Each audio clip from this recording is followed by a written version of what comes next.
So, this week, a consumer advisory group that was set up by the Department of Transportation in a hearing talked about some of the issues we're finding on our airplanes that some say could be dangerous to the health and safety of passengers, including these seats that are getting smaller and packing us in like sardines. Let's talk to Ken Jenkins, an aviation consultant at KenJenkinsLLC.com. He formerly worked for American Airlines. Ken, great to have you here. Hey, thank you, Mike. Nice to be with you. Yeah, you probably have been on hundreds of flights. Is that fair to say? Yeah, oh, yes, sir. Probably even more than that. Yeah. And have you ever had like a bad experience flying or anything like that?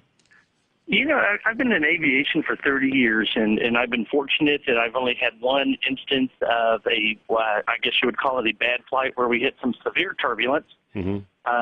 And there was kind of a mess in the cabin from items flying to the ceiling and whatnot. But other than that, I've had all good flights. I've been lucky. Well, the advisory group, the concern apparently is this air rage because people are now very tightly packed. We're bigger as human beings. Those chairs are getting smaller. You know, if someone puts their chair back right against your knee, you don't know what to do. Well, first of all, do you see this as a brewing problem? I do see it as a growing problem. When I was still with the airline, we were seeing a number of an increase, if you will, on, let's say, challenging passengers having issues with whether it was reclining seats or luggage space or things of that nature. In the past, it might have been medical issues during holidays with people rushing around and whatnot. And now we're starting to see an increased number of, as the media would call them, air rage cases, and some of which have made the national news. I mean, or should we draw a line in the sand when it comes to making these seats smaller? Well, it's not just a matter of making them smaller or what the size is. It's also a matter of safety. And there are federal guidelines in which an airline or a manufacturer of an aircraft has to look at the number of seats on board, and they have a pre-designated time by which the cabin crew has to be able to evacuate an aircraft. Mm-hmm. And as long as they can meet that deadline, which is typically 90 seconds, let's say, and that's with the number of exits blocked. That's not with all of them. But you said 90 seconds? 90 seconds to what? Seconds. To get the plane clear? To evacuate the aircraft. Oh, we can't evacuate an aircraft in 90 seconds, can we? Oh, sure. Really? It is very possible, and it has been done. I mean, if you look at the evacuation of the Miracle on the Hudson aircraft, the flight attendants were excellent, and even in Asiana 214 in San Francisco recently, there were over 300 passenger and crew members on board, and that plane was evacuated rather quickly. I'm imagining people getting off a plane. That seems like that can take 90 minutes, but you're saying with the door. That's to board the aircraft, Mike. Right. And so basically, so in terms of the safety issue, though, I mean, we are bigger as humans, right? I think in general, and yes, that is correct. This is where the rubber meets the road, and that for airlines to be profitable, they're going to try to have as many people on board. And as long as they can meet all the government regulations with regards to evacuation and whatnot, I think what we're going to see is an aircraft that has more seats where possible at the sacrifice of that leg room and the width of our seats. Is it time for regulators to step in and say, you got to make the seats slightly bigger? Enough. We've made them too small now. Well, personally now, as a passenger, I would like to see that, and that's simply from a comfort standpoint. And you're also starting to see that from some of the flight attendant unions that say that it is a safety issue. Yeah. Do the airlines really need to have such small quarters to survive right now? Well, it's not so much the small quarters to survive as it is to be profitable, to be able to buy the aircraft. You know, as I mentioned at the beginning, I've been in aviation for 30 years, and I'm looking at airfares today that were virtually the same, if not lower today than they were 30 years ago when I entered the industry. Mm-hmm. And while those fares are pretty low in many markets, the aircraft cost has gotten very high. And the one thing that passengers have said to airlines over and over and over again is, you can sacrifice the comfort, give me the low fare.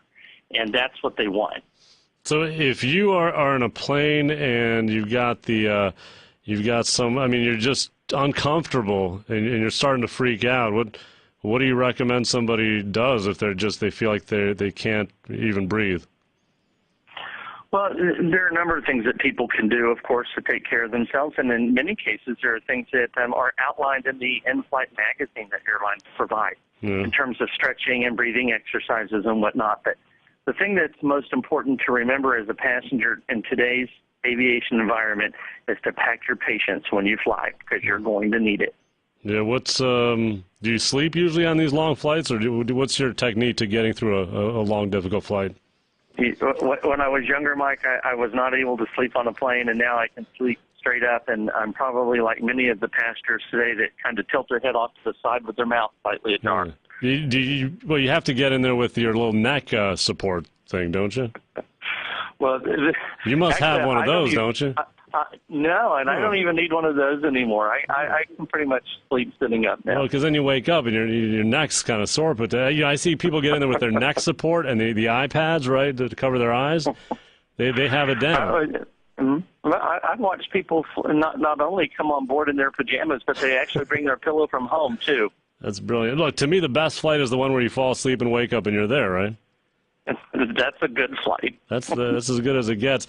Ken Jenkins, aviation consultant. Find him online at kenjenkinsllc.com, formerly with American Airlines. One last thing, Ken. When you were there with American Airlines, was there ever discussion about, wow, we know passengers aren't going to appreciate the smaller seats, but we need to do this? Well, actually, during my tenure with American, and I loved working for the company. I was there for 26 years.